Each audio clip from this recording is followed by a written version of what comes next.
prayers, I will call on the Honorable the Premier. Let us pray. Almighty God, from whom all wisdom and power are derived, we beseech Thee so to direct and prosper the deliberations of the Legislative Assembly now assembled, that all things may be ordered upon the best and surest foundations, for the glory of Thy name, and for the safety, honor, and welfare of the people of these islands. Bless our Sovereign Lady, Queen Elizabeth II, Philip, Duke of Edinburgh, Charles, Prince of Wales, and all the royal family. Give grace to all who exercise authority in our Commonwealth, that peace and happiness, truth and justice, religion and piety may be established among us. Especially we pray for the Governor of our islands, the Premier, the Speaker of the Legislative Assembly, the Leader of the Opposition, Ministers of the Cabinet, ex officio members, and members of the Legislative Assembly, that we may be enabled faithfully to perform the responsible duties of our high office. All this we ask for Thy great name's sake. Let us say the Lord's Prayer together. Our Father, which art in heaven, hallowed be Thy name. Thy kingdom come, Thy will be done on earth as it is in heaven. Give us this day our daily bread, and forgive us our trespasses, as we forgive those who trespass against us. Lead us not into temptation, but deliver us from evil. For Thine is the kingdom, the power, and the glory, forever and ever. Amen. The Lord bless us and keep us. The Lord make His face shine upon us and be gracious unto us. The Lord lift up the light of His countenance upon us and give us peace, now and always. Amen.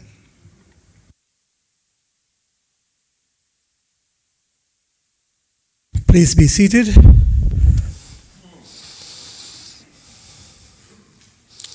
Proceedings in this Honorable Legislative Assembly are now resumed.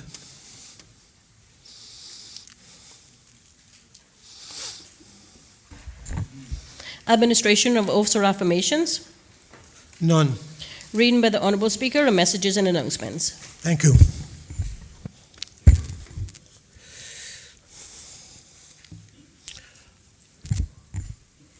Honorable members,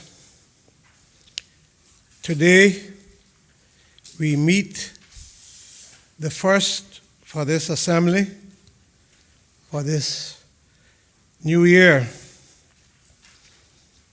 On entering this new year, 2020, I would think there were many who sat at the threshold of this year thinking, what of this new year, this new decade? How many on a waking Tuesday morning thought, what awaits my day?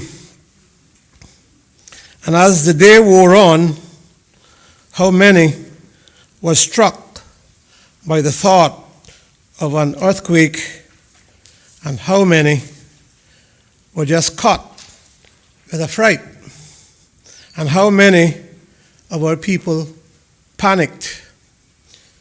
I was in a restaurant, 210, and when it hit, we just shut down.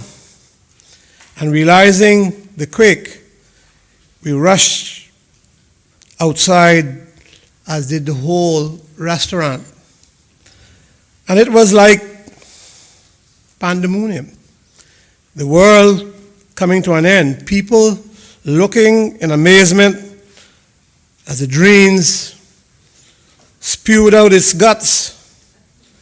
And on the road, traffic was like, we have to move and move now, but ever so slowly, going into town on West Bay Road, and from town going east, the same, chock-a-block.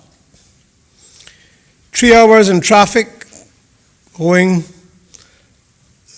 right and left, north and south, east and west in this town as there was no order, as people rushed to get children, to get where they needed to be. It was not the usual traffic hour, rush hour. On my property, a 31-foot, 9 inches sinkhole with 23 feet of water and one 12-foot, but no other damage. No other damage. In all this, we don't need to ask. We don't need to ponder our God. There is a God, and our God is real. His mercies are real and new every morning.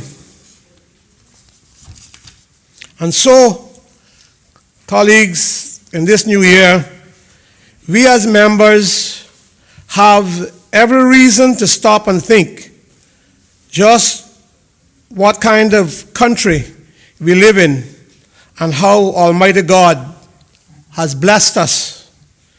No doubt, as members of this honorable House, we are challenged, but we ought not to take the challenges to tear down or tear each other apart. We must recognize that there are those on Facebook, on social media otherwise, doing that for us. Every time I think of the challenges we face as an assembly, as a government, I think of the cures. I think of my responsibility to help build and not to tear down. And every time I am challenged by something someone else did, and I'm tempted to respond in kind, I tend to come back to the realities. This is my island, our island in the sun. And if I respond in kind, where then will it end? We are here to do the people's work, not fight or pick battles that do us no good thing. And let's not waste our energies on petty battles. There are many issues for us to contemplate and find the answers to, and for us to give the government, ourselves that is, the right hand of friendship and the pat on the back saying, I know your perplexities, I will give you my support to move forward, or I will stand by your need to stand up against, if that is what is needed. Whether that is an issue of social development, of infrastructure development, or the good governance we are asked to establish in law for ourselves, or the moral questions we are now called to legislate. And I think we can settle especially moral perplexities by doing the best we can and waiting for further revelations of truth. Lincoln said, I will always do the best I can. You ought to do the best you can, and if you do the best you can, and I do the best I can, then the world will be all right.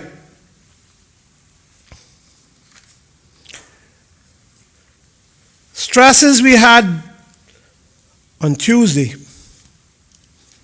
on our building code.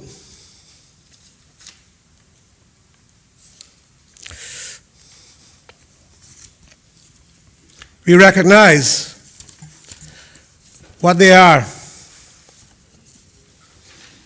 I do recall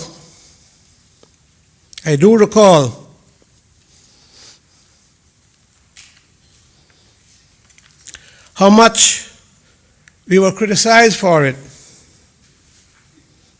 And I say in all our challenges, We ought not to overly criticize for the sake of our own aggrandizement and political gain the work that our administration must do.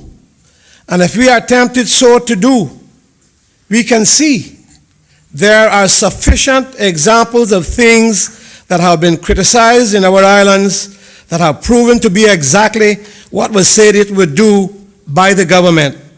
And there is no greater example because, as I said, of the stress we had on Tuesday than our building code.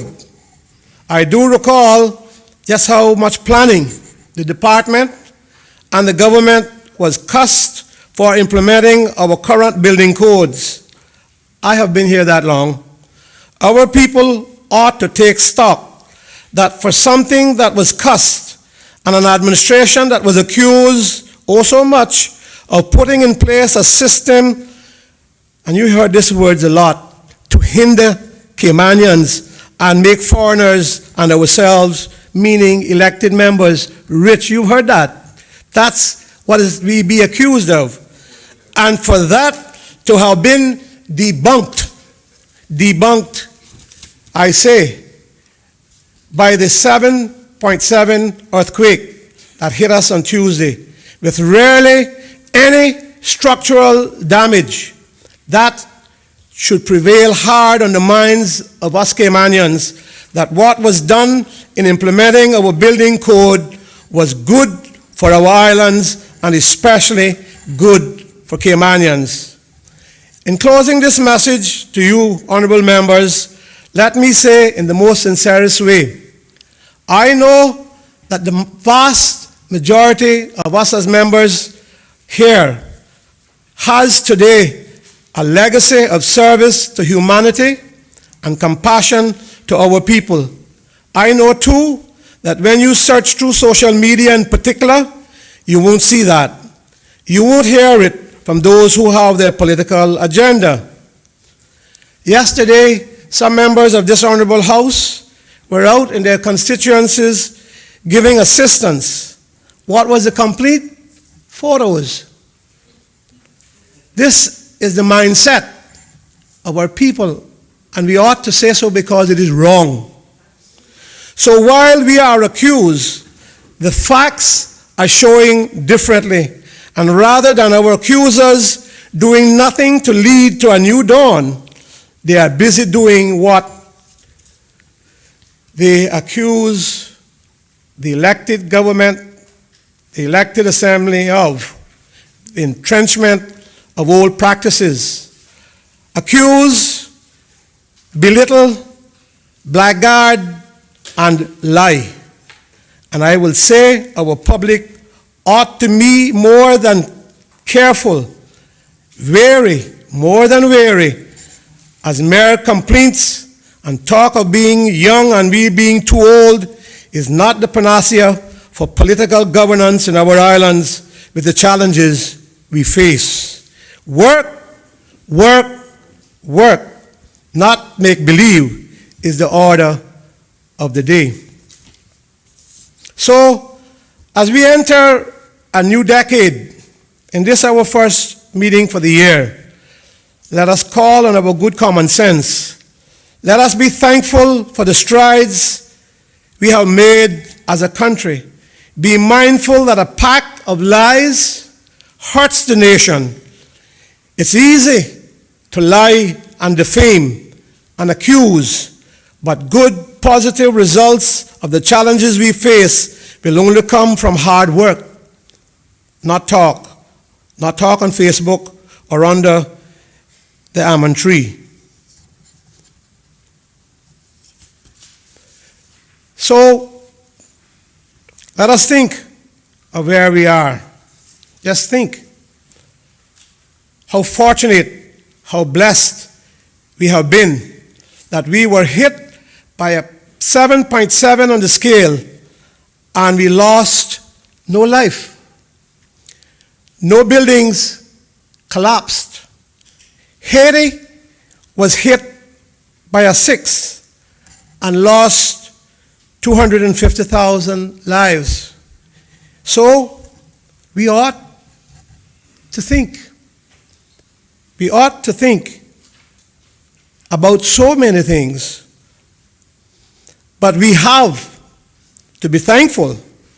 This didn't come perchance because we have cared. We have had the foresight to build right. And who was it for? Our own people, because that's who we are building for. And so, may our young people, from early childhood to university, from experiences that would shape their consciences, to encourage them to be more tolerant, more compassionate, friendly, family-oriented without becoming a parent far too early. Be productive, be patriotic, be cooperative, be law-abiding, and be self-reliant.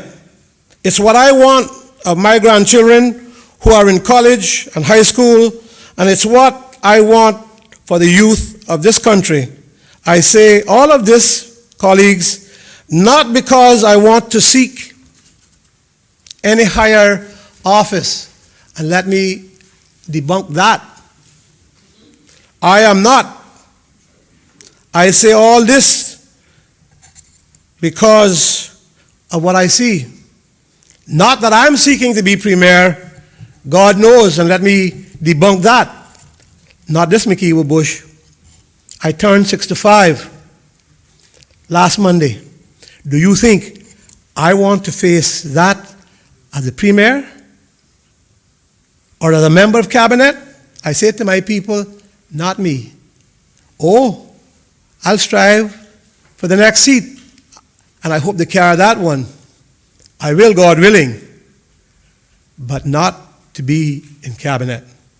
So let me say that to one and all. I say all that because I do want a government of the people, by the people, for the people.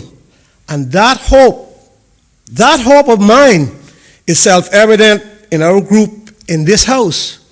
I know there are hopefuls out there. I'm not saying, and let's get this clear, I'm not saying that there are not good people out there. I say my hope is self-evident that we have good enough people on both sides to carry the load that we need to carry.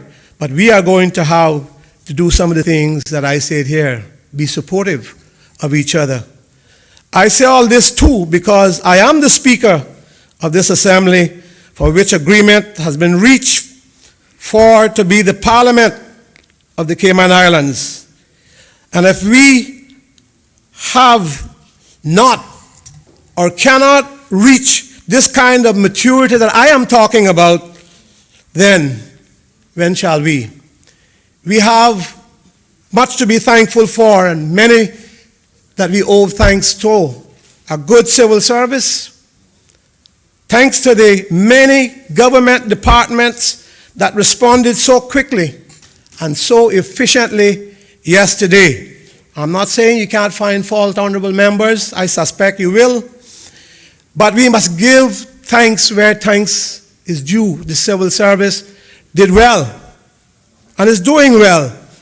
There is much being done for our people that is not given credit, and complainers continue. As just yesterday we heard GIS report that they had briefed over 2,000 students about emergencies, earthquakes, etc. Nobody knew that. Nobody heard it. Students heard it. So we give thanks to government civil servants as they are doing a lot for our people. May God continue to bless our people again and again. And may God continue to bless this house and our families. And if you thought that my message was too long, just think on what I've said.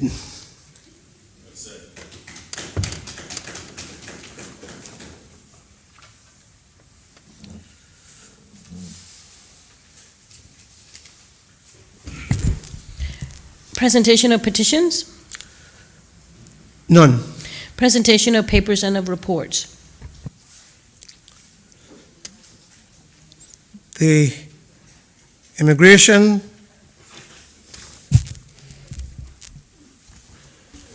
Immigration Transitional Grant of the Right to be Caymanian Order 2020, to be laid on the table by the Honorable Premier. The Honorable the Premier, Minister of Employment, Border Control.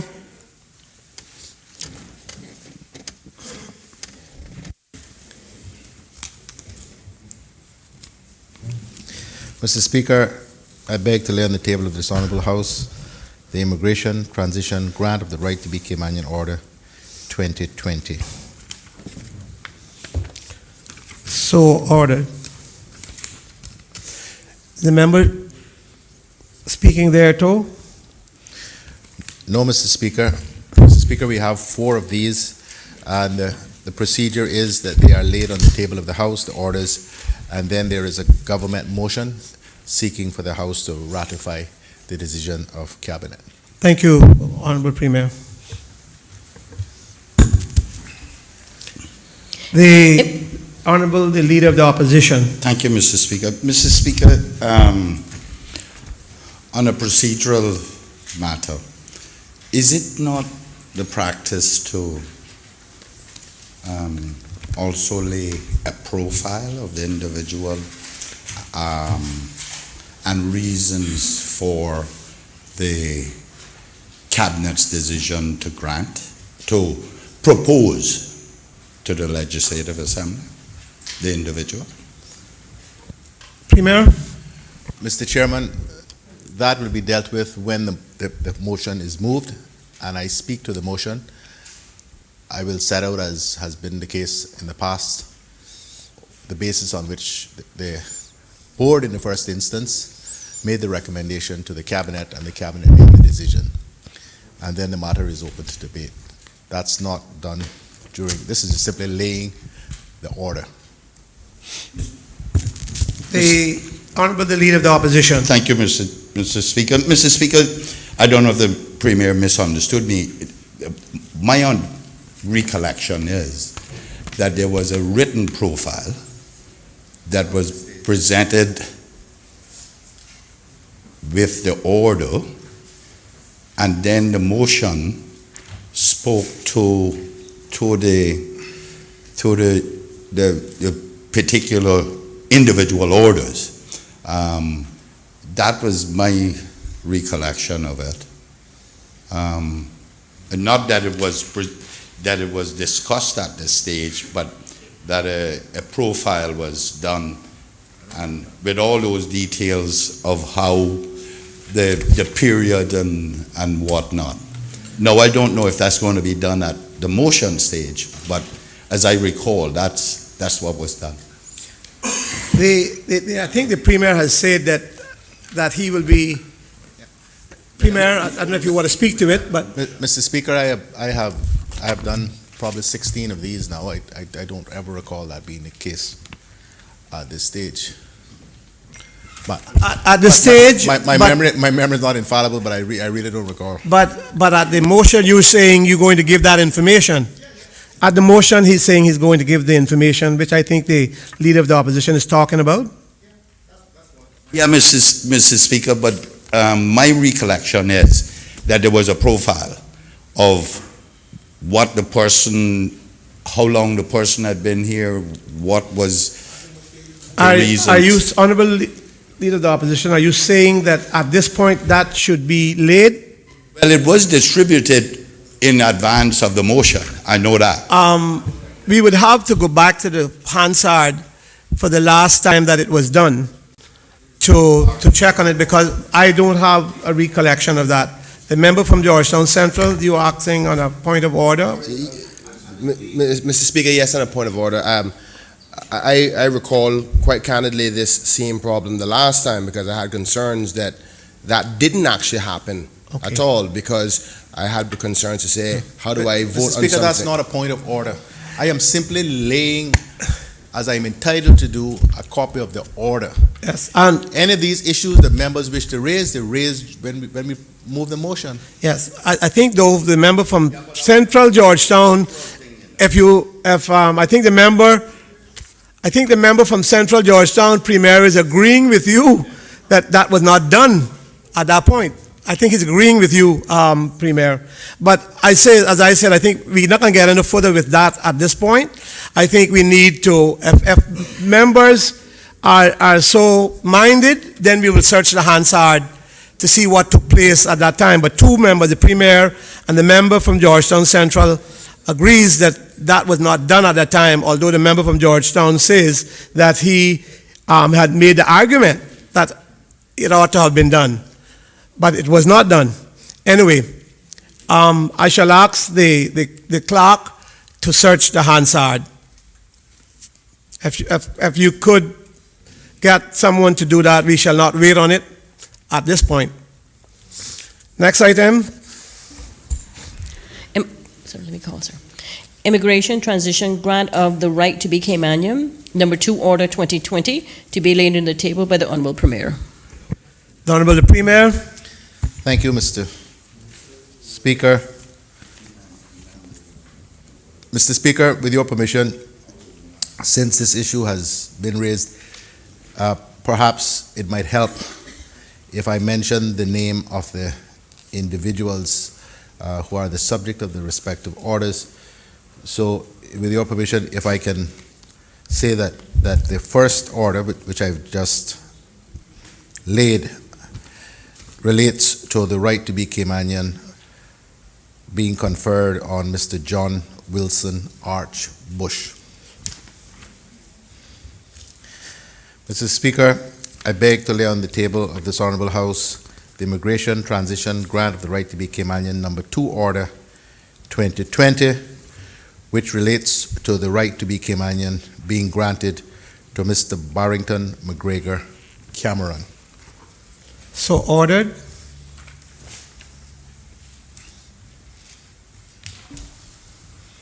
Immigration Transition Grant of the Right to be Caymanian, number 3, Order 2020, to be laid on the table by the Honourable Premier. The Honourable the Premier. Thank you, Mr. Speaker. I beg to lay on the table of this Honourable House the Immigration Transition Grant of the Right to be Caymanian, number 3, Order 2020, which relates to the right to be Caymanian being conferred on Miss Laura Gray. So ordered. Immigration Transition Grant of the Right to be Caymanian, number 4, Order 2020, to be laid on the table by the Honourable Premier. Thank you, Mr. Speaker. Mr. Speaker, I beg to lay on the table of this Honourable House the Immigration Transition Grant of the Right to be Caymanian, number 4, Order 2020, which relates to the right to be Caymanian being conferred on Mr. Spencer Nicholas Roditi. So ordered.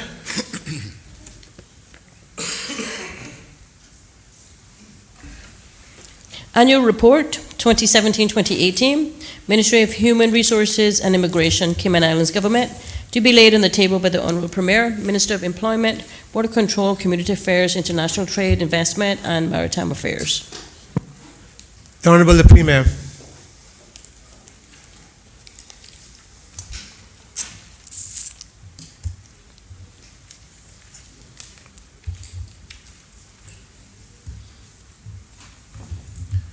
Mr. Speaker, I beg to lay on the table of this Honourable House the Annual Report 2017-2018 for the Ministry of Human Resources and Immigration.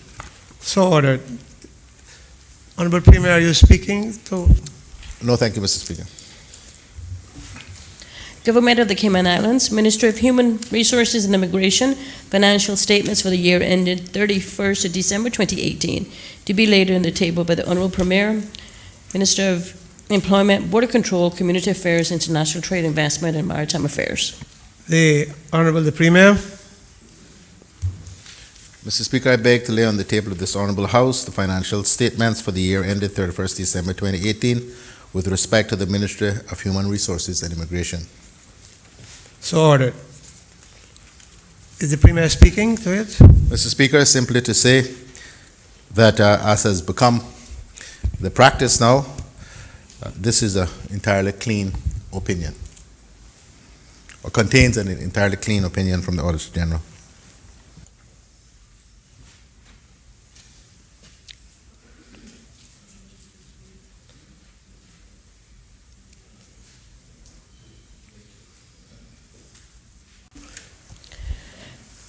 Report of the Standing Business Committee, sixth meeting of the 2018-2019 session of the Legislative Assembly. Report of the Standing Business Committee, first meeting of the 2019-2020 session of the Legislative Assembly. Report of the Standing Business Committee, State Opening and Budget Address, second meeting of the 2019-2020 session of the Legislative Assembly, to be laid on the table by the Honourable Premier, Minister of Employment, Border Control, Community Affairs, International Trade. The Honourable the Premier. Investment. Thank you, Mr. Speaker. Mr. Speaker, I beg to lay on the table of this Honourable House 3 reports of the Standing Business Committee with respect to the 6th meeting of the 2018-2019 session of the Legislative Assembly. The first meeting of the 2019-20 session of the Legislative Assembly, and the State Opening and Budget Address second meeting of the 2019-2020 session of the Legislative Assembly. So ordered. I don't think the Premier is speaking to that.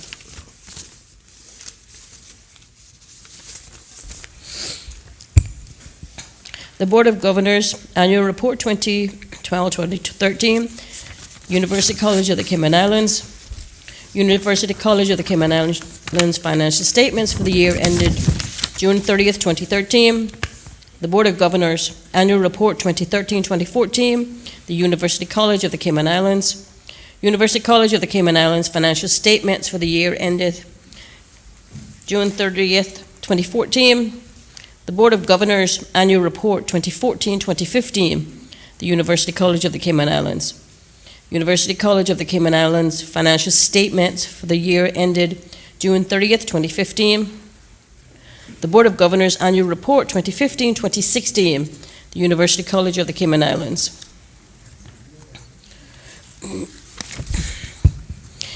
University College of the Cayman Islands financial statements for the year ended June 30th, 2016. The Board of Governors Annual Report 2016-2017, the University College of the Cayman Islands, to be laid on the table by the Honourable Minister of Education, Youth, Sports, Agriculture and Lands. The Honourable the Minister of Education. Thank you, Mr. Speaker. Good morning. I beg to lay on the table of this Honourable House the 9 reports as read out by the clerk. So and ordered. Financial statement. Is the Minister speaking there too? No, Mr. Speaker, they are self-explanatory, plus time has elapsed since the period 2013 to 2017. I'm merely bringing them.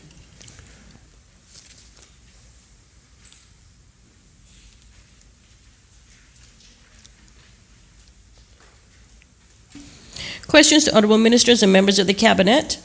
The elected member Georgetown Central to ask the Honourable Minister of Commerce, Planning and Infrastructure. Question number 1. The member stepped out for a minute. Can we move to the next question until he returns? Could Mr. Clark, could you?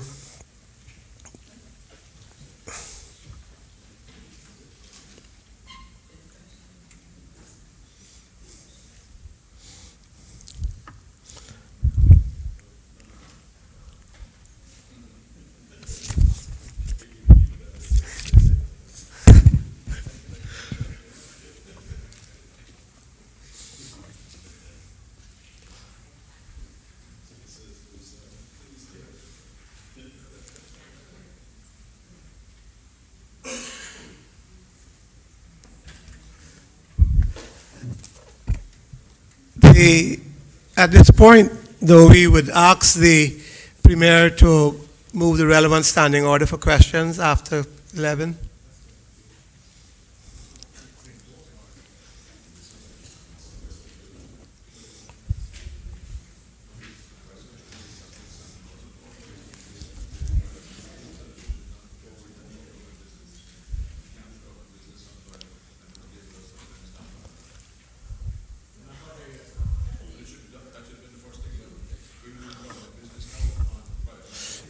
Chris, did you get it? Did you find it? Oh, he's in the seat.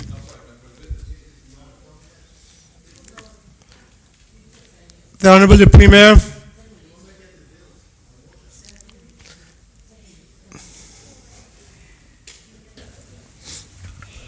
Mr. Speaker, I beg to move the suspension of Standing Order 23, 7, and 8 in order that questions may be asked of ministers after the hour of 11 o'clock.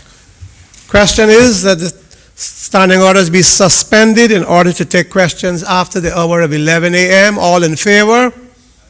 Those against? The ayes have it. Standing orders has been suspended. The elected member for Georgetown Central. Thank you, Mr. Speaker. Question number 1.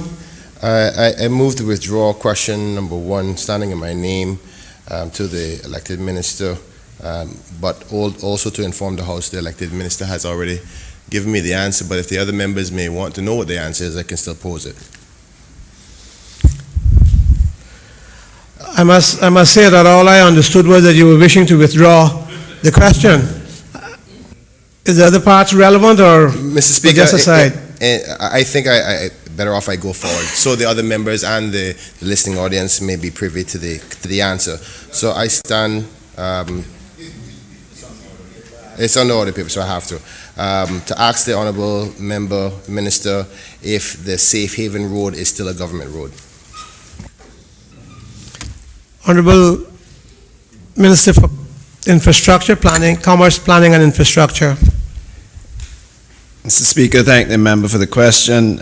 The answer, the Safe Haven Road has always been a private road in the ownership of Dragon Bay Freehold Limited, Ltd. It has never been a government road, Mr. Speaker.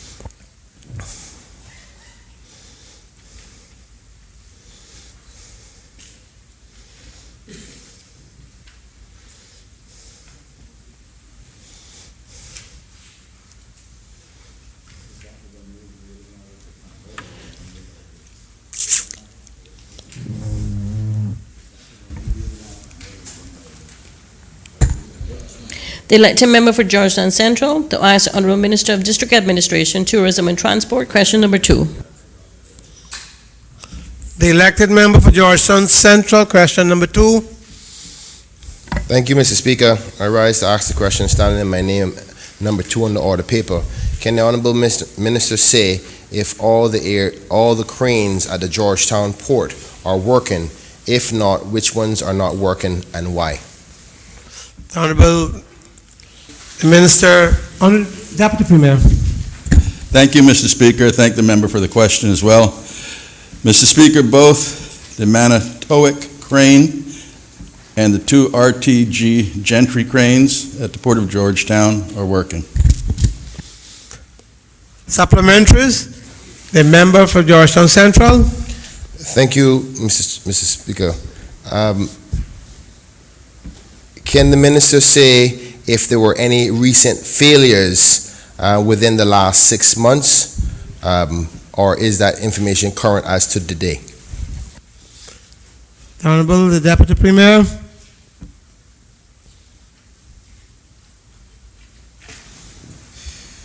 Thank you, Mr. Speaker. Mr. Speaker, again, I thank the member. Mr. Speaker, what I have here as information I think may be helpful. Both of the Manitowoc cranes at the Port of Georgetown are working. One of the 2 RTG gantry cranes at CDC is temporarily down. Previous to the statement I made, it was down because of a stator, but it arrived and has been replaced and is currently back working. Thank you. Member for Georgetown Central. Thank you, Mr. Chair. Mr. Speaker, can the minister say if there's any records of operations, whether breakdown or working or not working, being kept for the cranes at both locations? The Honourable the Deputy Premier.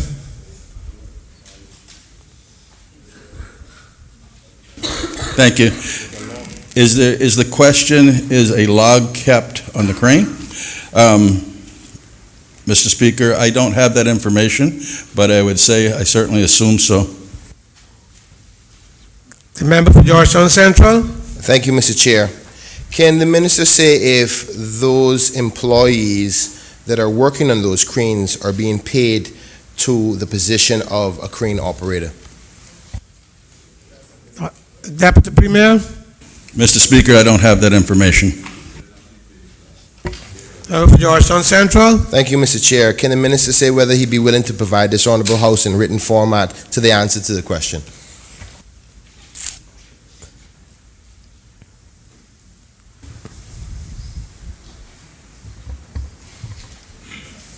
The Honorable Deputy Premier. Mr. Speaker, I would ask the member to submit the question, that it could be reviewed. Mr. Speaker, The member for Georgetown Central. Mr. Speaker, I just did. I just submitted in this honorable House and the Hansards of this House that question. So if he can answer it by saying he would provide it and give that commitment, I don't know how else does he want me to rewrite it and submit it again? I'm not sure what answer that was. Member, Honorable Deputy Premier, are you asking him to write the question to you or repeat it here?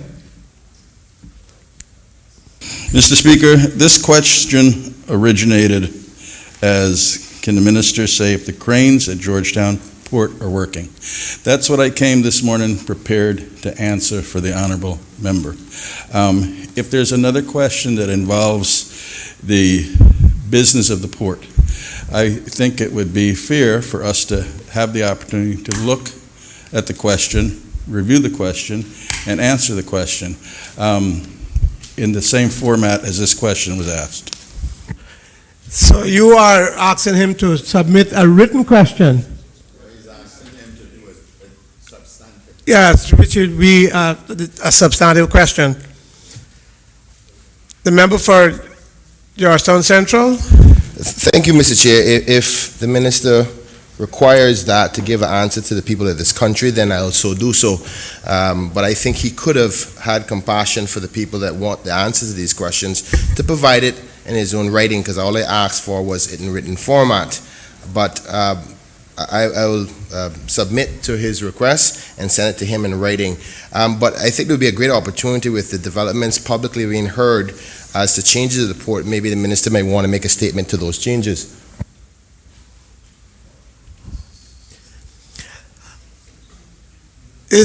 Have you asked a supplementary question, Honorable Member?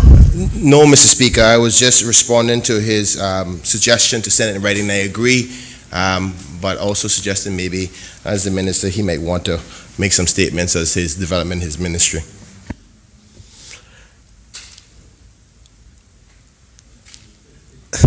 So before the Leader of the Opposition, the member for Northside. Thank you, Mr. Speaker, but my question is not about whether they operate or not, so I'll submit a substantive question. The member for the elected member for East End, the Leader of the Opposition. Thank you, Mr. Speaker. Mr. Speaker, I just wonder if the minister can tell us, following on from this question of working and his further explanation that some of them were not working for a while, can the minister say if they are, these cranes, particularly the RTG cranes, are satisfying the efficiency that they were intended to satisfy? The Honorable the Deputy Premier. Mr. Speaker, as far as I am aware, they are, but obviously there's an ongoing demand and need as the country grows and expands, and the Port Authority itself has to grow with it.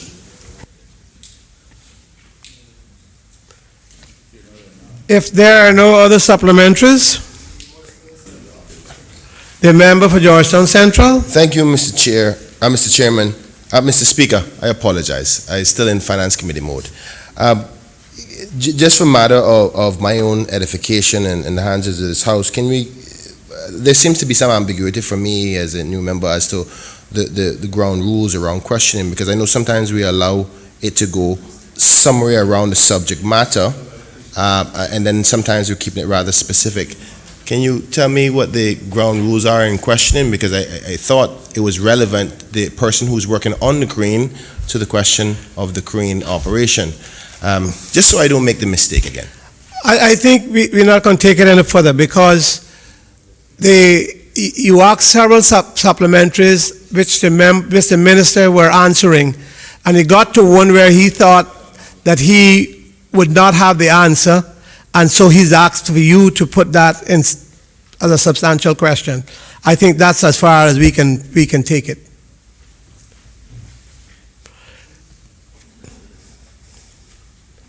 Statements by the honorable ministers and members of the cabinet. I received statements from the honorable premier.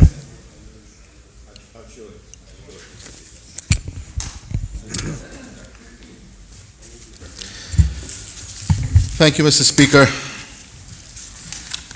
As everyone is very much aware, on January 28th at 2:10 p.m., a 7.7 magnitude earthquake occurred south of Cuba and northwest of Jamaica at a depth of 10 kilometers, or 6.2 miles.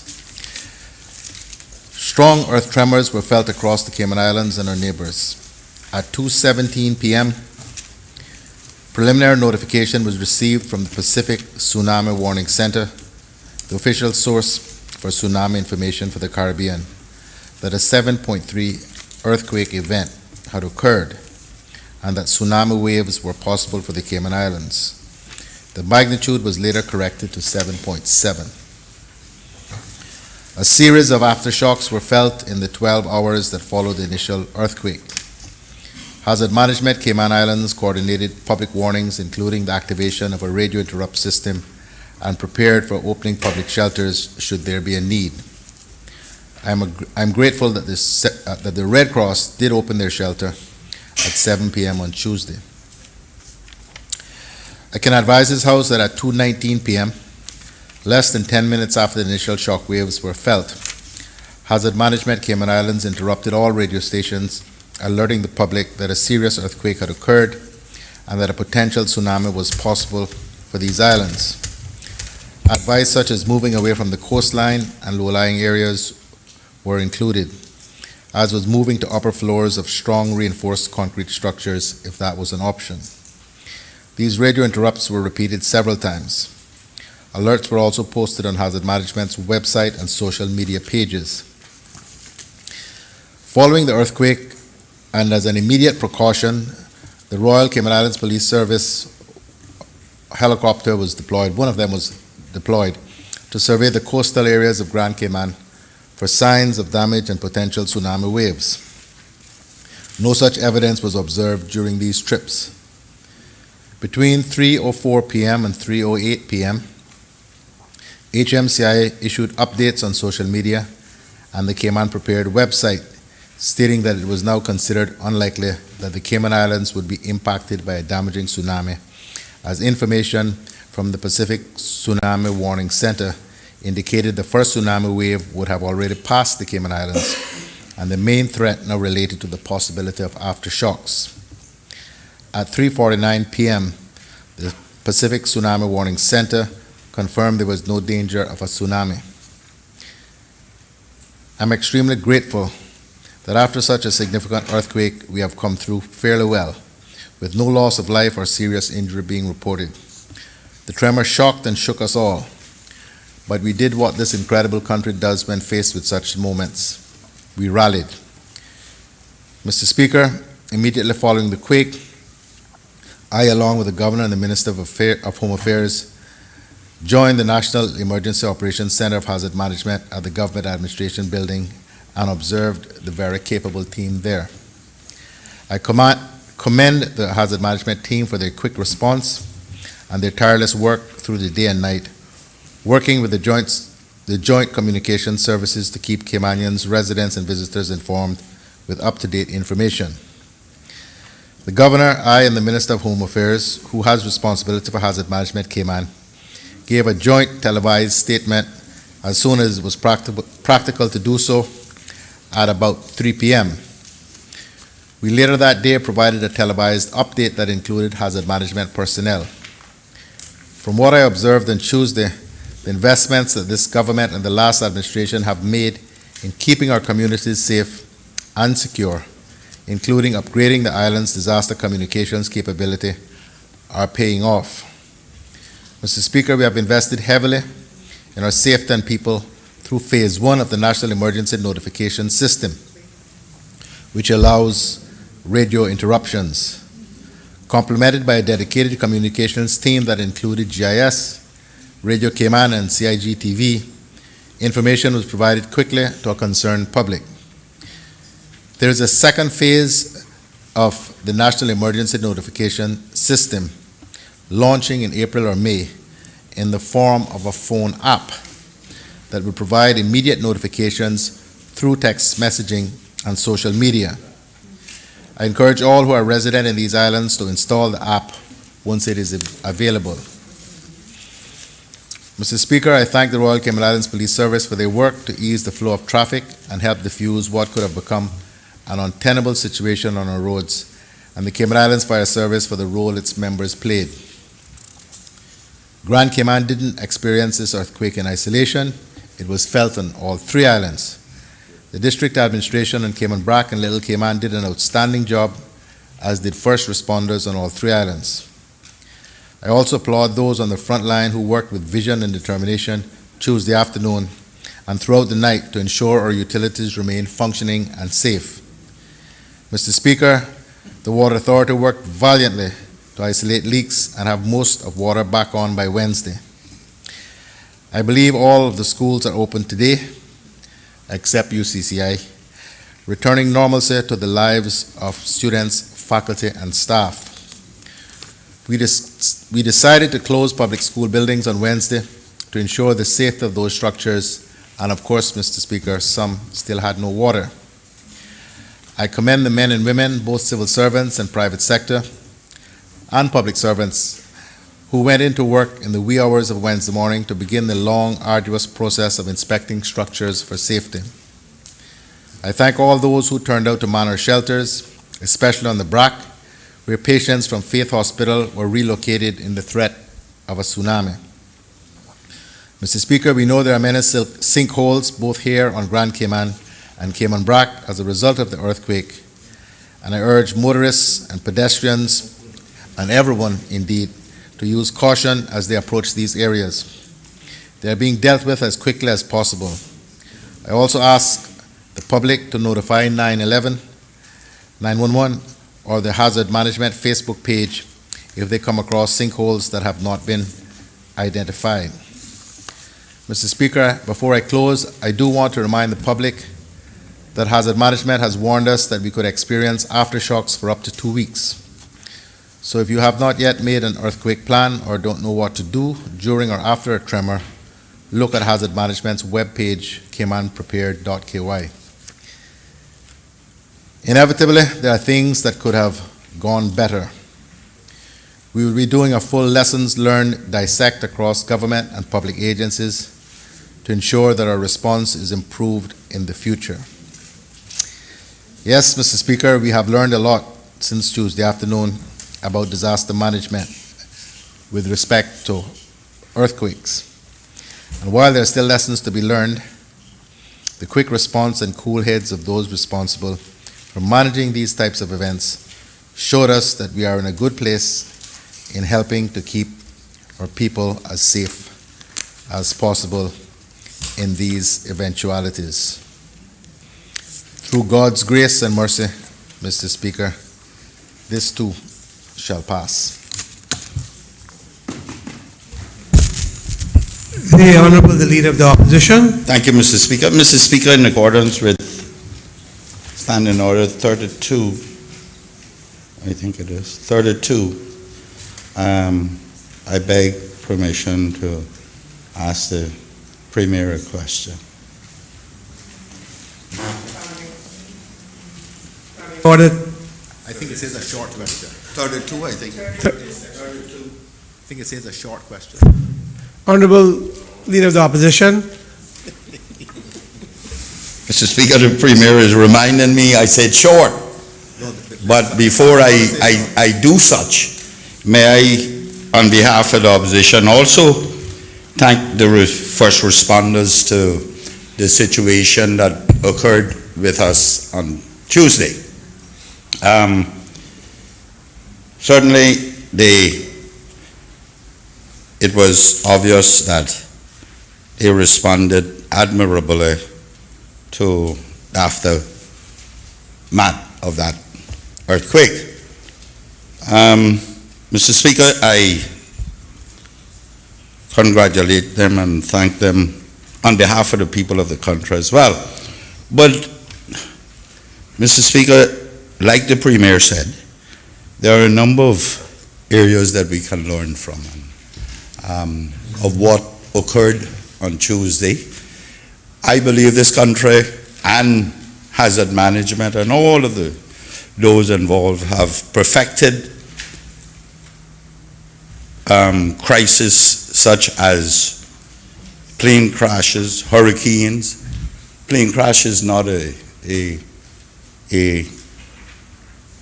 incident that we expect, but we have practiced for it.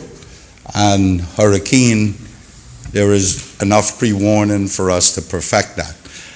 Earthquakes are not in that category, and they will,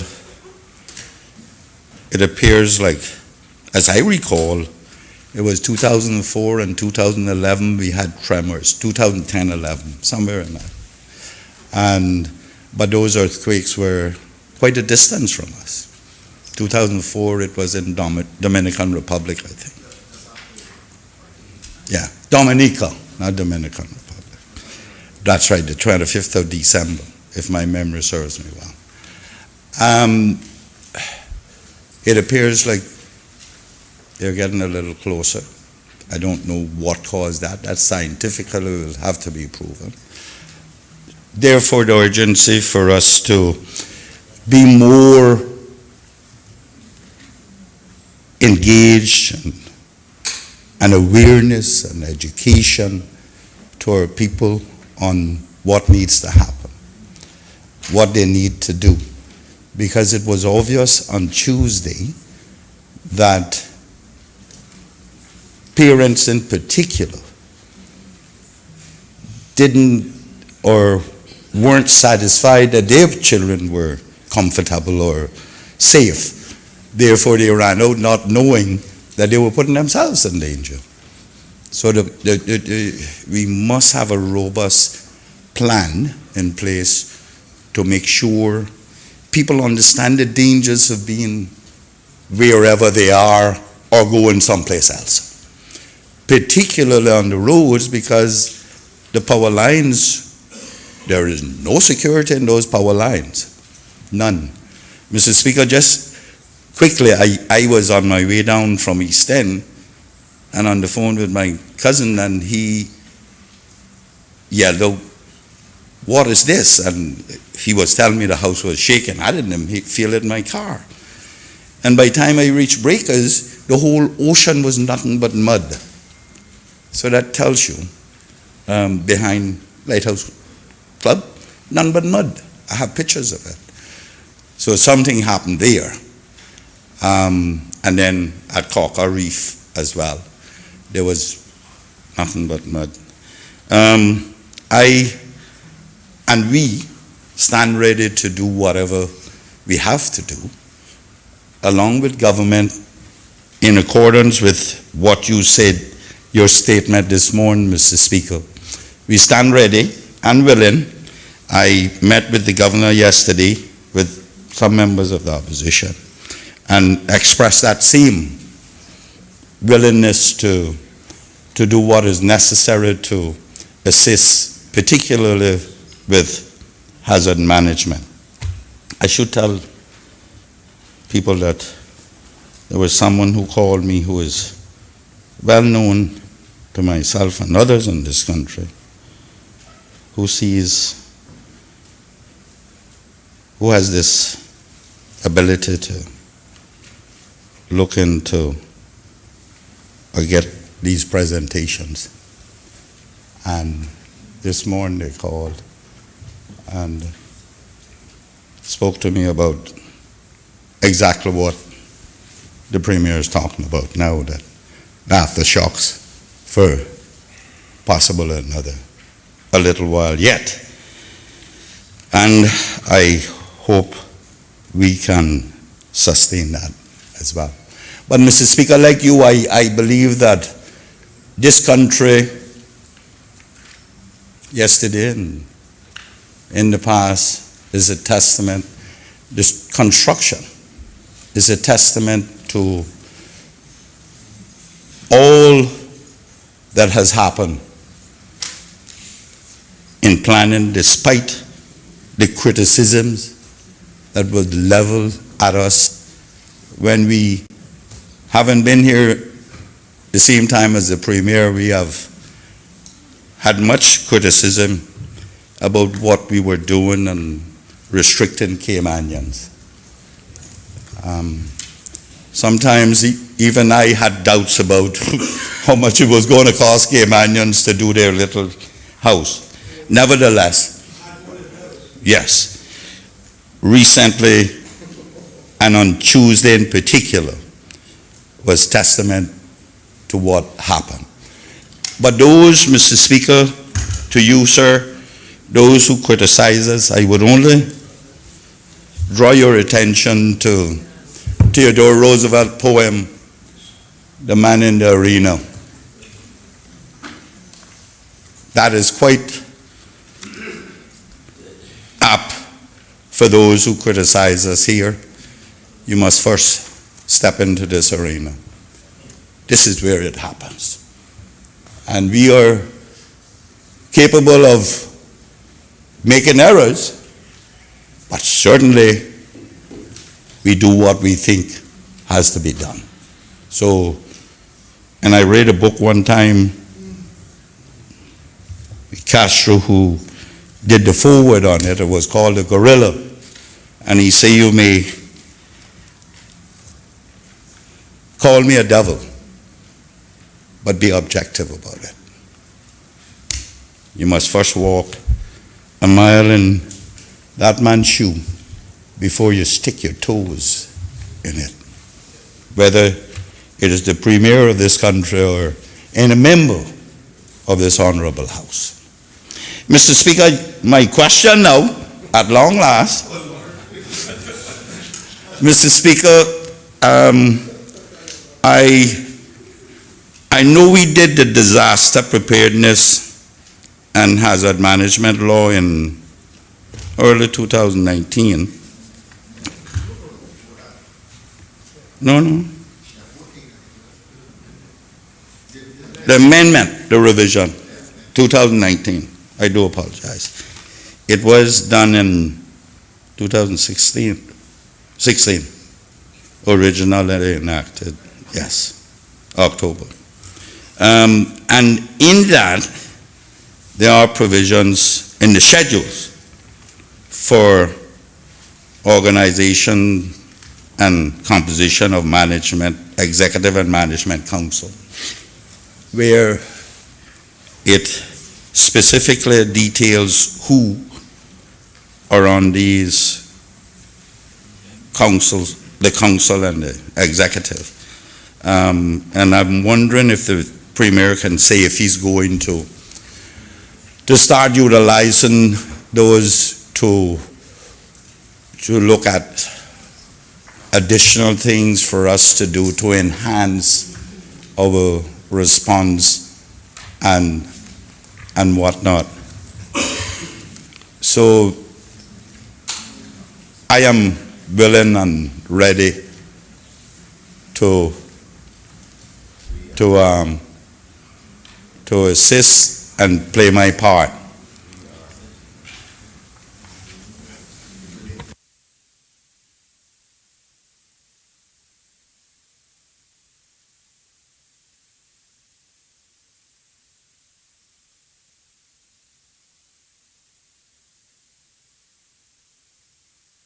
Honorable Premier. Yes, Mr. Chairman.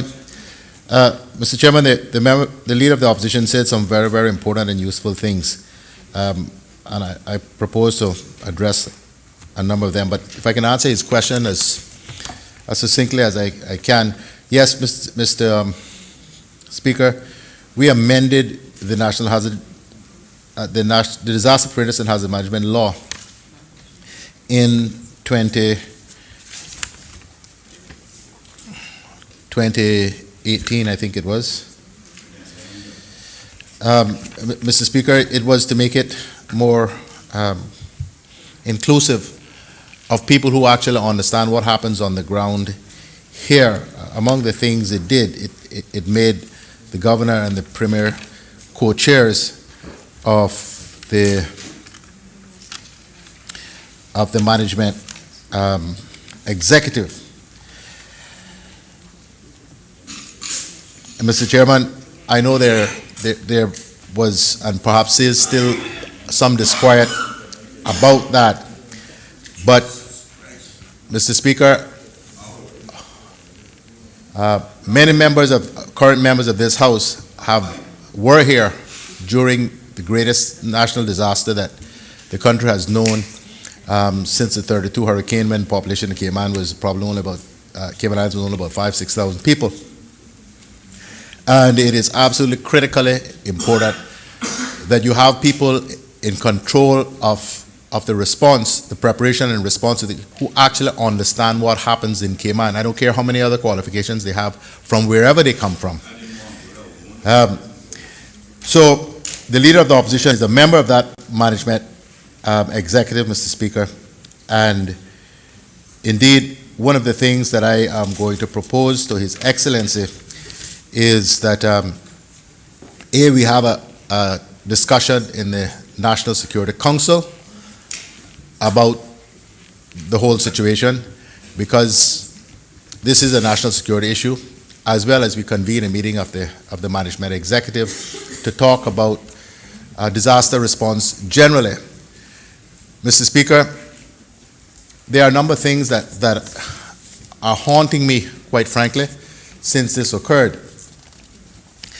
When we have a hurricane coming, sometimes we have all 10 days, sometimes 2 weeks. We say, oh yeah, that coming, we better start it, to pay careful attention to it, because we can see how it is tracking. We had 26 minutes between the cessation of the shake, or the commencement of the shake, and the time that any tsunami was likely to have hit us. 26 minutes. If that had occurred at 2 a.m. in the morning, there would have been nobody at the government administration building. There would have been no way of sending out any radio alerts, interrupts, let alone doing anything else. But even Mr. Speaker, even more scary than that to me is that, and I understand human nature, and I understand the natural response to want to have your children with you and to look after your children. But as I stood in my office on the 5th floor and looked down at the gridlock outside of cars, had we a tsunami of any significant proportions, frankly, there would have been hundreds, if not thousands, of people drowned in their cars, let alone anywhere else. And so the leader of the opposition's point about the need for a massive public education campaign about how we respond in the case of a hurricane, which is likely, earthquake, which is likely to trigger a tsunami, I think is a matter now of critical national importance. A point I've already impressed upon His Excellency, who agrees.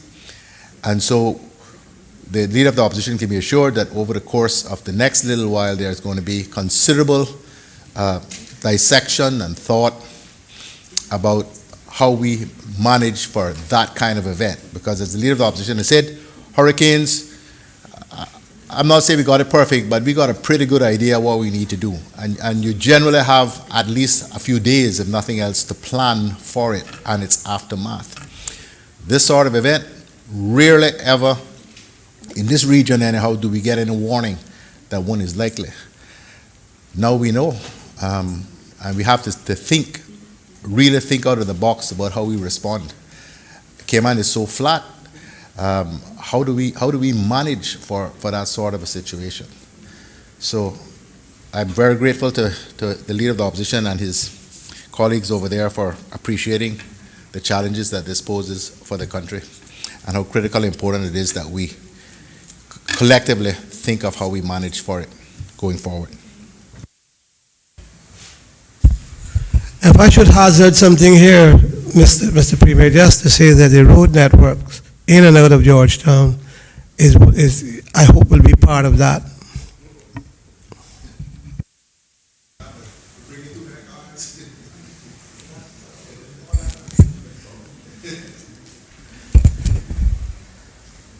The member for Georgetown Central, you rising on a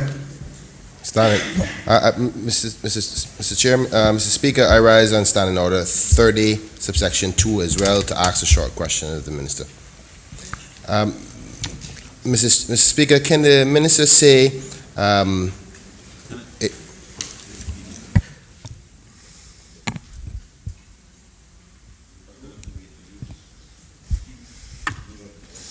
Thank you, Mr. Chair. I was just waiting on your approval. Thank you.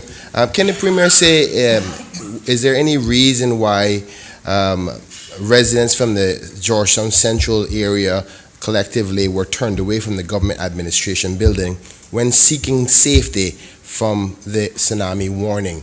It is a government building, but I have been told by many members in my community when the threat happened, they looked for higher ground. The closest thing to them was the government building, and they were turned away. Is that a policy that will be changed, or would you like to address the concern?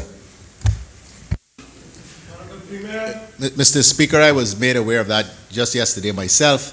Again, Mr. Speaker, this is one of the lessons learned. The security guards were simply doing the security guards' job. There is no current protocol in place to deal with that. And as I say, this happened so quickly, and the time involved where the threat was real, it was so short that, I mean, certainly if word had come up to any of us, we would have acted. But I didn't even hear about this until yesterday. But again, this is one of those things that we have to address. Yes. Georgetown Central. Thank you so much, and I thank the Premier for that response. I recognize that they recognize the seriousness of what happened, and I feel encouraged. Honourable member, I you feel gotta encouraged. speak more into your mic because for some reason I'm not hearing you clearly. Sorry, Mr. Speaker. Yes, you need to talk to me, please. Yes, sir.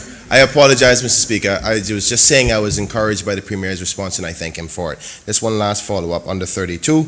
In the press conference, in respect to the response yesterday, a question was posed by one of the reporters in respect to assisting Caymanian residents of their own home about assessing their homes. An earthquake can cause serious structural damage, but unfortunately not everybody has the qualifications to examine these things, and whether or not Caymanians would have any assistance from government departments or whatever specialists in examining this before they go to bed. If we have a tremor and the place was not properly balanced or stable, we could have some fatalities. And the response was, that's onus on the people themselves to deal with.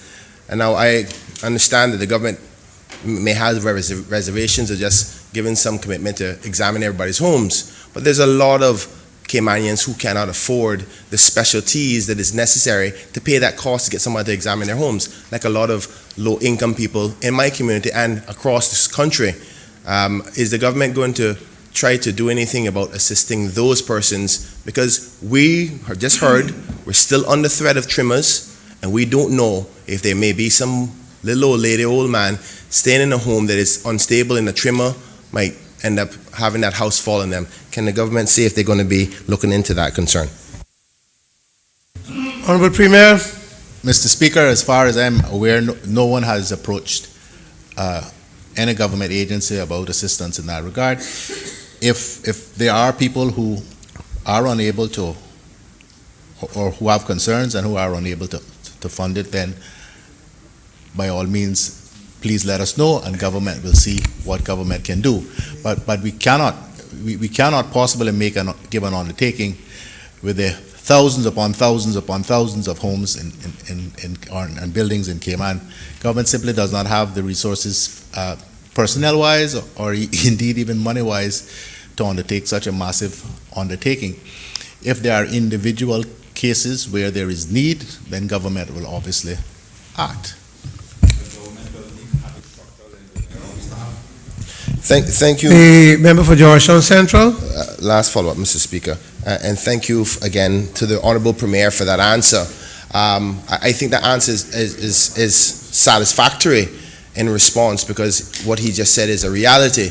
But unfortunately, the answer that was given on the press conference was one that didn't even invite the opportunity that if there is serious concern and that you don't seem to have the finances yourself, look to call to us. It was a simple, it's your own responsibility, which is something I found a bit concerning, because we do have persons who fit that mold of only owning their own home and have no income to look for the safety measures. So I'm glad to hear that the government is at least willing to listen to the circumstances and find some possible way, but understanding we can't do that for every Caymanian. So thank you, Mr. Speaker.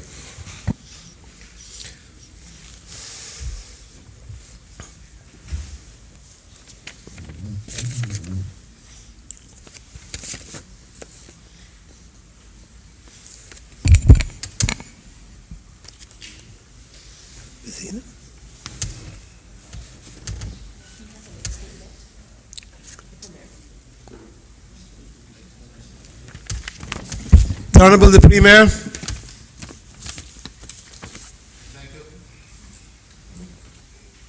Thank you, Mr. Speaker. Mr. Speaker, I am pleased to provide an update on the progress on the establishment of the Cayman Islands Regiment.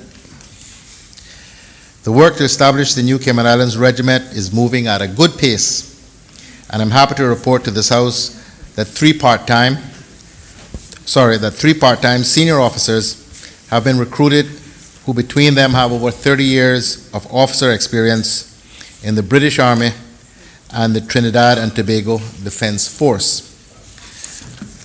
The regiment, Mr. Speaker, will be commanded by Simon Watson, who was formerly a Dragoons Guard in the British Army, and he will be supported by Simon Spears, who has served in a range of senior military roles, which included tours in Afghanistan and Iraq. In addition, Mr. Speaker, Andre Mondesir will also join the regiment. Andre was a former chairman of the Cayman Islands Cadet Corps Committee and came through the ranks of the cadets program.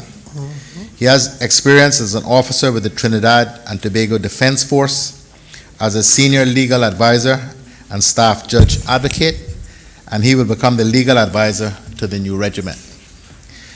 The first 6 junior officers have also been recruited and are due to leave for Bermuda in the middle of next month to attend 3 weeks of initial training with the Royal Bermuda Regiment. They will also attend officer training at the Royal Military Academy at Sandhurst in the United Kingdom later this year. Mr. Speaker, I'm very happy to say that 5 of the 6 recruits are former members of the Cayman Islands Cadet Corps, and the 6th recruit has former training experience with the Royal Cayman Islands Police Service. These junior officers will serve as full-time officers for a year before becoming reservists and returning to their regular careers. The junior officers will be equipped and provided with uniforms by the United Kingdom government during their basic training in Bermuda, and upon return to our islands, they will assist the senior officers in the recruitment of 50 reservists who will all receive basic training in Bermuda in July. Mr. Speaker, this new team will be assisted by a regimental sergeant major who has 13 years' experience as a non-commissioned officer in the British Army, including operational deployments, training, and recruitment roles. The development of this new regiment in the Cayman Islands is an important moment for us. We are all very fortunate to live in a country that is safe and has excellent infrastructure. But, Mr. Speaker, as we have seen only this week with the earthquake, and back in 2017 and 2019, the devastating hurricanes that hit our neighbors and friends so hard, not to mention, Mr. Speaker,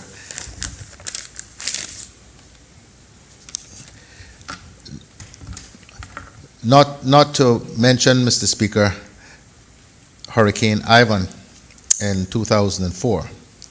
We need to evolve and adapt to ensure that we are ready to face any threat.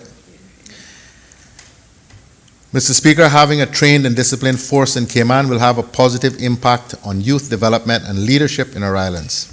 It will also boost security and increase our resilience on disaster management and the support that we can offer across the wider Caribbean. This new regiment, along with the recently increased resilience of our air operations, the great work that our hazard management team does to prepare and coordinate disasters will help us to meet the needs of our islands today and into the future. Mr. Speaker, this is a Cayman Islands regiment. It is not some outpost of the British Army. It is locally based, and overwhelmingly it will be made up of Caymanian recruits. Mr. Speaker, I should say that 70 people, and I say people because they were both men and women, applied for those 6 posts. The interest has been incredible. We need experienced officers, so initially it is inevitable that they will be from overseas. However, the regiment will provide a pathway to the best and brightest Caymanian recruits to become the officers of the future.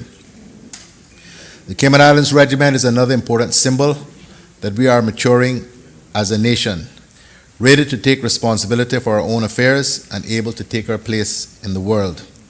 It will be a symbol of pride for all Caymanians, and it will be an organization that our young people can aspire to be a part of. I look forward to keeping this House and the country updated as we take the future steps to create the Cayman Islands Regiment.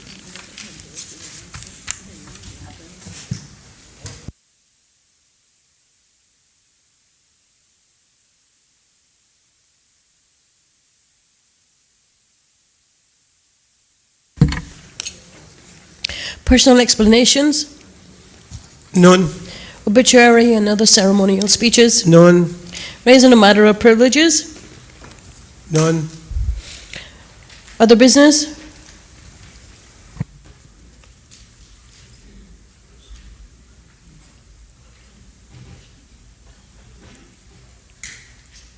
Honorable the Premier. Mr. Speaker, today being Thursday, it is the day when private members' business takes precedence over government business. But as we discussed and agreed in Business Committee yesterday, and I'm grateful to the Honorable Deputy Leader of the Opposition for his cooperation, because of the time sensitivity of getting through a number of pieces of financial services legislation by the end of the month. I propose, Mr. Speaker, with your permission, to move for the suspension of Standing Order 14, 2, and 3 in order that government business will take precedence over private members' business today, with the undertaking, Mr. Speaker, that we will deal with the private members' business tomorrow. I so move, Mr. Speaker. Question is, Standing Orders 14, 2, 3 be suspended in order for government business to take precedence on today's order paper. All in. Mr. Speaker, forgive me. We have a right to speak to this motion, correct? I'm putting the motion, and then if you want to rise, maybe I'll catch you. My eye will catch you. Question is to repeat Standing Order 14, 2, and 3 to suspend in order for business, government business to take precedence. Those in favor? The question is, I have to pay attention to the fact that the member did rise. Thank you, Mr. Speaker. I appreciate the explanation given by the Premier, but I also recognize the number of bills that the government has. And there's a high probability that we may not complete all of these bills in this evening. So I was just hoping that we could get a commitment from the Premier that if it goes into tomorrow, that we are allowed to complete our motions, because we have two substantial motions that we will be debating, which will take some time. So as long as the government business doesn't go until 3/4 of the day tomorrow, and we left with a quarter day to deal with our motions, if that means we have to go into Monday, as long as the government is willing to give that commitment, then I support the motion. Honorable member, the Premier has given undertaking that we will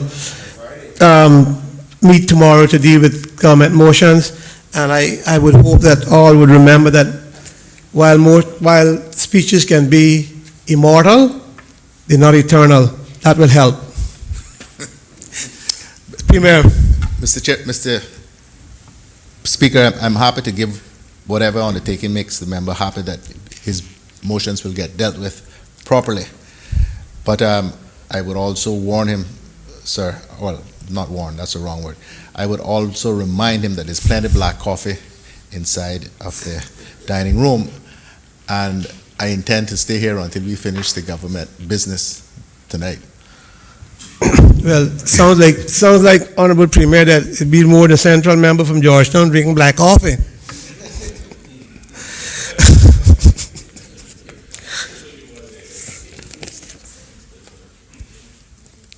Question is that the standing orders be suspended for government business to take precedence at this time. All in favor? Aye. Those against? The ayes have it. Standing order 14, 2 and 3 suspended. Okay. Government business bills, first readings, private funds bill 2020. Read first time.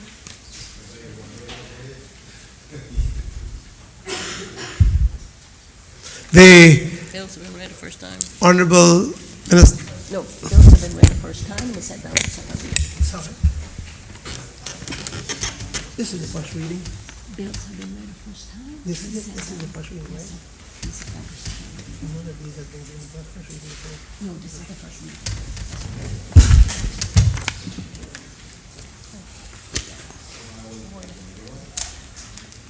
Bills have been read the first time, sat down for a second reading. Mutual Funds Amendment Bill 2020. Bill have been read the first time, they sat down for a second reading. Monetary Authority Amendment Bill 2020. Monetary Authority Amendment Bill 2020 sat down for read the first time and sat down for the second reading. Companies Amendment Bill 2020.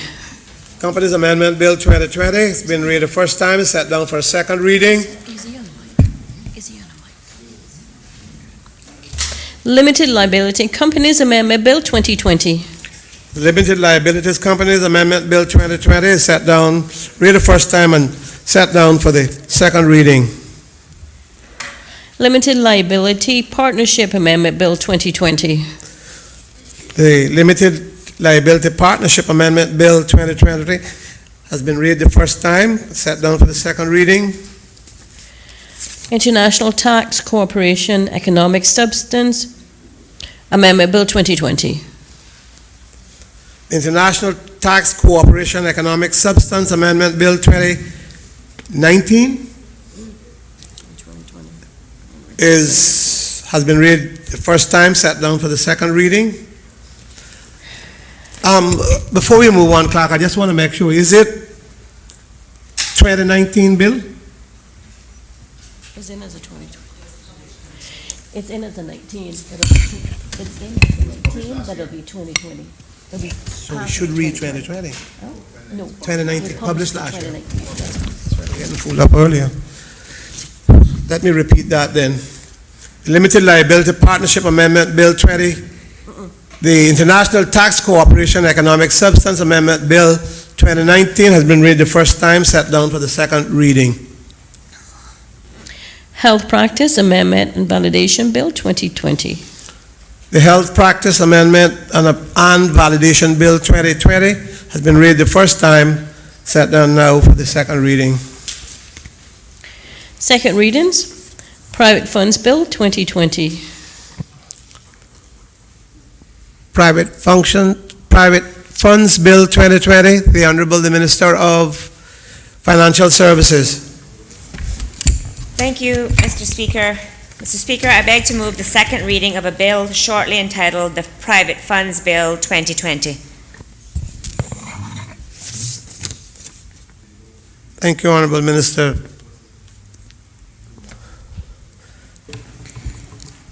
The Private Funds Bill 2020, the Minister of Financial Services. Thank you, Mr. Speaker.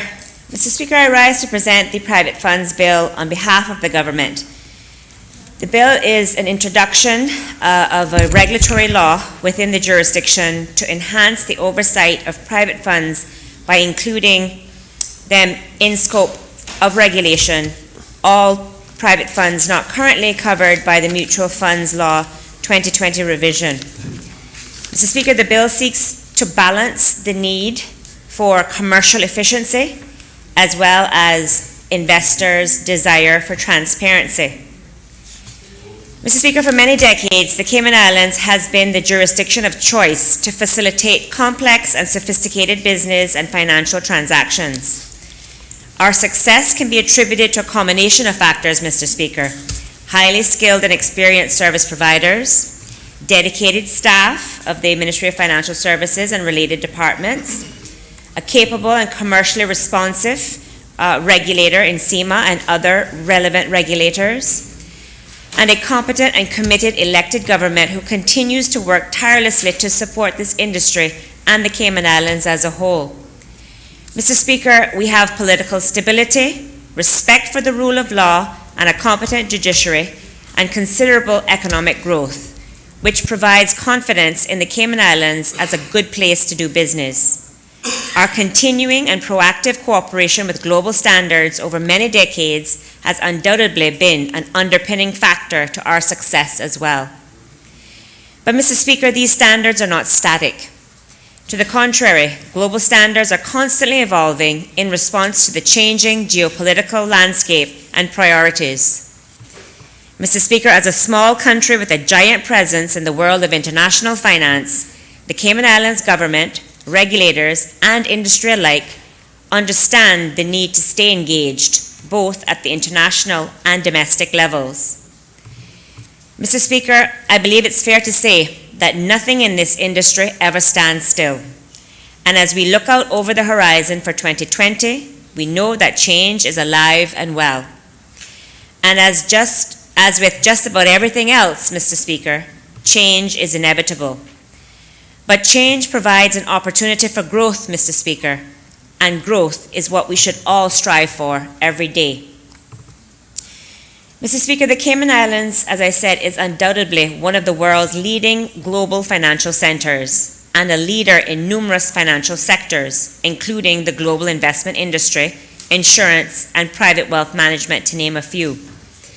It is our willingness as a jurisdiction to embrace change and adapt as necessary that has enabled the Cayman Islands to continue to stay competitive and become a leading global financial center in an industry that is, by its very nature, predisposed to change, adaptation, and diversification. And thus, Mr. Speaker, the regulatory framework tasked with overseeing the industry must also adapt and evolve to keep pace with the innovation and diversification happening. Mr. Speaker, as a result of various global imperatives and initiatives taking place that have impacted financial centers such as the Cayman Islands, the pace of legislative and regulatory change has also increased in order for us to remain compliant in an ever-changing landscape. Mr. Speaker, permit me to look back over the last 2 years in particular, and most recently, before we talk about the bill to come, to just give some perspective as to what we have experienced locally with respect to amending legislation and making sure that we are compliant, as I said, to the various changing standards globally. The last 2 years has been an eventful and industrious time, with the development and introduction of the Cayman Islands Economic Substance Regime, as well as assessments by the Caribbean Financial Action Task Force, and the OECD Forum on Harmful Tax Practices. Consequently, Mr. Speaker, there was a recalibration of the jurisdiction's legislative frameworks, resulting in a raft of legislative amendments, often, as I said, put forward at an accelerated pace. Mr. Speaker, just briefly to recap what we have done with respect to the CFATF assessment. As mentioned in December 2017, the CFATF assessed Cayman's approach to anti-money laundering and counter-terrorism financing, and the report outlined the Cayman Islands' compliance with the FATF recommendations, the 40 FATF recommendations and 11 immediate outcomes, and it was released in March 2019. Mr. Speaker, while the report highlighted many positive elements of Cayman's AML-CFT framework, including our strong legislation, it also discussed issues that need to be remedied and specifically contained the 63 recommendations for the jurisdiction. The Cayman Islands is currently under the one-year observation ending in February 2020 to demonstrate positive and tangible progress in addressing the recommendations in the report. Mr. Speaker, as a result, Cayman has developed a national action plan, the implementation of which is overseen by a ministerial subcommittee chaired by the Honorable Premier, which meets monthly. Additionally, key enhancements have been made to the AML-CFT regime in the past year as the Cayman Islands strives to not just meet the recommended actions, but to enhance our AML-CFT framework and secure our international reputation. Mr. Speaker, these key enhancements includes a series of targeted risk assessments, amended legislation to bring additional types of relevant financial businesses under AML-CFT supervision, and to enhance transparency of legal persons and legal arrangements, the creation of 4 new coordination bodies to enhance domestic cooperation and coordination, the allocation of additional funding to supervisors and law enforcement agencies to increase their human resources and technological capabilities, continued regular outreach by regulators and the National Coordination Team to financial institutions, designated non-financial businesses and persons, or DNFBPs, and non-profit organizations on AML-CFT topics of relevance to each sector, as well as a strengthened framework relating to the proliferation financing and targeted financial sanctions, which includes efforts to increase the private sector's focus on these issues. Mr. Speaker, despite the significant changes that have occurred over the last 2 years, Cayman continues to stand tall in the globally competitive business of financial services. For example, Mr. Speaker, in the banking industry, while banks and trust licensing activities continue to reflect consolidation and restructuring at a global level, the decline as at September 2019 was moderated to 1%, a reduction of 1, from 133 to 132 banking and trust licenses relative to the 10% contraction recorded in 2018. Mr. Speaker, the country, despite a lower ranking to previous years, remains a significant player in world financial markets, being ranked as the 12th largest holder of international assets and liabilities as at December 31st, 2018. Mr. Speaker, overall, the trust sector remains stable, with 144 active trust licenses as at September 2019, a 1.4% increase as compared to December 2018. The amendments to the trust law, Mr. Speaker, which were guided by the Law Reform Commission and the Cayman Islands Society of Trust and Estate Practitioners, STEP, that law was passed by this Honorable House, Mr. Speaker, and later came into force on June 4th, 2019, and it was specifically aimed at enhancing the country's competitiveness relative to the other global financial centers operating in this sector. Mr. Speaker, as the second largest international financial center in terms of the numbers of international insurers, including captives, the Cayman Islands remains the leading jurisdiction for healthcare and group captives. Mr. Speaker, the Cayman Islands is the premier domicile of choice for funds, with investment managers demonstrating continued confidence in the jurisdiction's regulatory regime. In December 2018, Mr. Speaker, the Cayman Islands passed the International Tax Corporation Economic Substance Law 2018 in this Honorable House, commonly referred to as the Economic Substance Law, and the law became in force as of January 2019. This law evolves the way in which the Cayman Islands attracts direct investment to our shores. And Mr. Speaker, I am pleased to note that since 2018, the number of registered companies exceeded the 100,000 mark, with 110,451 companies incorporated or registered as at September 2019. Mr. Speaker, I say all that to say that this activity in the various sectors is a clear indicator that throughout this most recent period of change, confidence in the Cayman Islands has remained and is high. Given our vast experience and expertise in adapting to change as a jurisdiction, as a country, we expect that confidence in the Cayman Islands will continue as we embark on another action-packed year ahead. Mr. Speaker, looking forward now, this year is starting off to be equally busy and engaging as both 2018 and 2019 were.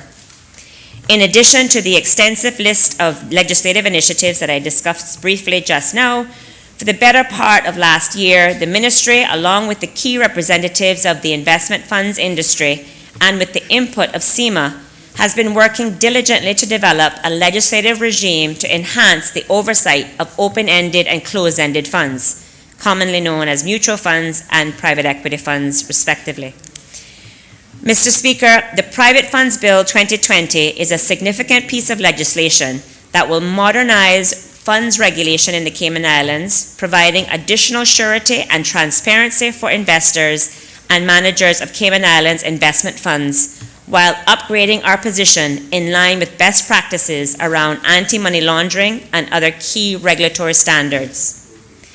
Mr. Speaker, while the Private Funds Bill proposes legislative changes for oversight of closed-ended funds, which were previously beyond the scope of the funds regime in the existing mutual funds law, it does so in a manner that is cognizant of and takes into account commercial realities in terms of operations for fund managers and Cayman service providers, and the bill has been drafted with these realities in mind. Mr. Speaker, private funds were previously out of scope from regulation under the Mutual Funds Law 2020 revision because they did not meet the criteria within the definition of equity interest that is included in the Mutual Funds Law, which states that, quote, the equity interest means share, trust, unit, or partnership interest that, among other things, is redeemable or repurchasable at the option of the investor, end quote. Because investors in private funds are aware at the time of committing to investing in the private fund that their monies will not be returnable at their option and will be required to remain in the fund for a set amount of time, sometimes 5 years, sometimes longer, the equity interests held within these private funds are therefore not redeemable or repurchasable at the option of the investor. And again, those time frames were just given for illustration. For this reason, private funds are known as closed-ended funds. Mr. Speaker, noting that the Cayman Islands is the demonstrated leader in the global investment funds industry, the government therefore has decided to make necessary legislative changes to ensure that closed-ended funds are appropriately regulated. The bill seeks to adopt the similar sensible and flexible regulation that has been the mainstay of our open-ended funds regime through the Mutual Funds Law, and any related secondary legislation passed to support the implementation of the Private Funds Bill once it becomes law will seek to maintain the primacy of the Cayman Islands in and among the investment funds investing community. Mr. Speaker, the bill seeks to strike a balance to achieve its dual purposes of 1, strengthening investor confidence in the Cayman Islands private funds vehicles, and 2, ensuring that the Cayman Islands remains the preeminent jurisdiction for funds formation. It accounts for the need to update private funds frameworks while staying mindful of industry realities. The bill also addresses the EU's suggestions for private fund oversight as set forth in a report dated May 27, 2019 from the EU Code of Conduct Group Business Taxation, the COCG, as I'll refer to going forward. The bill aims to support the continued vitality of private funds in the Cayman Islands. Mr. Speaker, the bill is by and large consistent with current industry practice and has appropriate information gathering provisions to better inform and enhance oversight of the industry.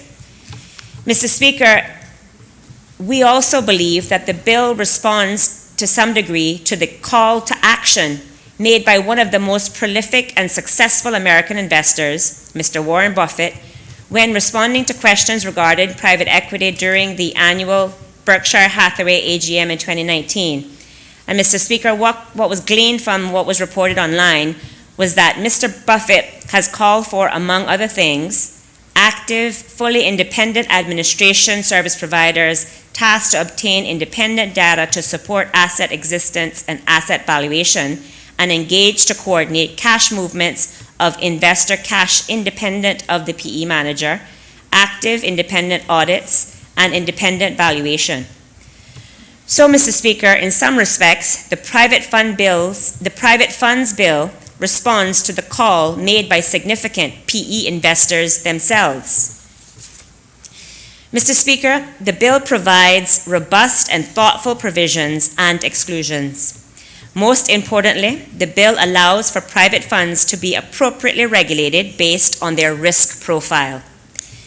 Mr. Speaker, the bill affords flexibility for private funds to decide how best to comply with its requirements throughout, consistent with current industry practice.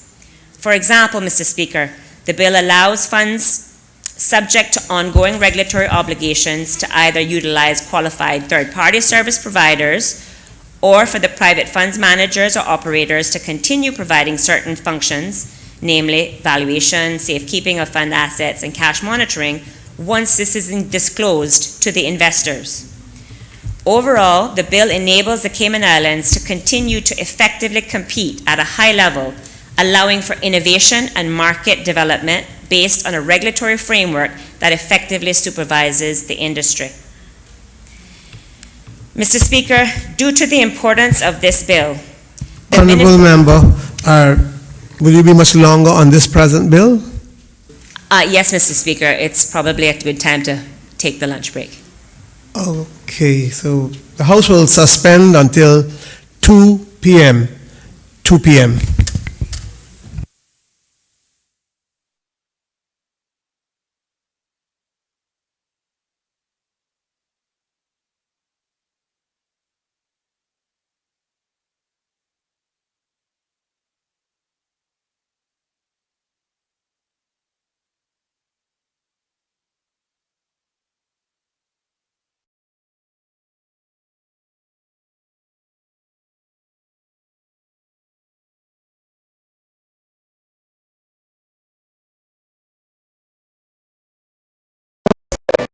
In order to do so, we encourage that people take the proper precautions by starting out neighborhood watches or encouraging family members or persons they trust to check